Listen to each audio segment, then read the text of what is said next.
Personnellement, j'ai été profondément marquée le jour où le Conseil fédéral a choisi de nommer Albert Rösti à la tête du département de l'environnement. Et là, tout à coup, que le Conseil fédéral nomme l'ancien lobbyiste de l'industrie pétrolière comme responsable de toute la politique environnementale et climatique, c'était pour moi vraiment un choc au niveau politique.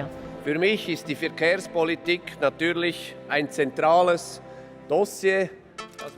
Très concrètement, ça s'est traduit hier. On a eu le débat sur les autoroutes et en quelques minutes, la Commission a ajouté un projet de près d'1 milliard sans auditionner les experts du climat ou de la mobilité sur quels étaient les impacts de ce projet. Le Conseil fédéral le rappelle dans le message sur le trafic routier génère à lui seul 37% des émissions de CO2 de la Suisse et il est urgent d'agir. Alors on est à une rencontre qui est organisée par l'Académie des sciences naturelles et qui s'appelle Politique et sciences à table. Le but, c'est de faire se rencontrer les scientifiques et les politiques.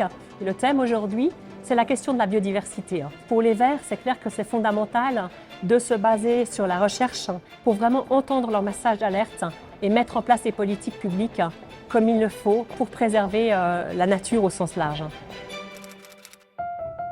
Il y a quelque chose que je trouve assez incroyable dans ce bâtiment qui a été inauguré en 1902. Il a été construit avec 97% de matières premières suisses. Et moi, je trouve que c'est quelque chose d'exemplaire. Ça me parle aussi parce que ça a été aussi le sens de mon engagement politique. C'est vraiment cette question de la proximité. Parce que la proximité, c'est le soutien à l'économie locale. La proximité, c'est aussi un impact moindre sur le climat. Et je trouve que c'est quelque chose qui est très beau et qui devrait davantage nous inspirer en politique. Depuis le Palais fédéral, on a une vue absolument magnifique sur l'Ar. Et de temps en temps, on essaye de prendre un moment pour aller au bord de l'eau. Et j'ai choisi ce moment-là parce que pour moi, c'est assez emblématique de mon engagement en politique. Se jeter dans l'eau, dans une eau qui peut être glacée, nager, parfois à contre-courant.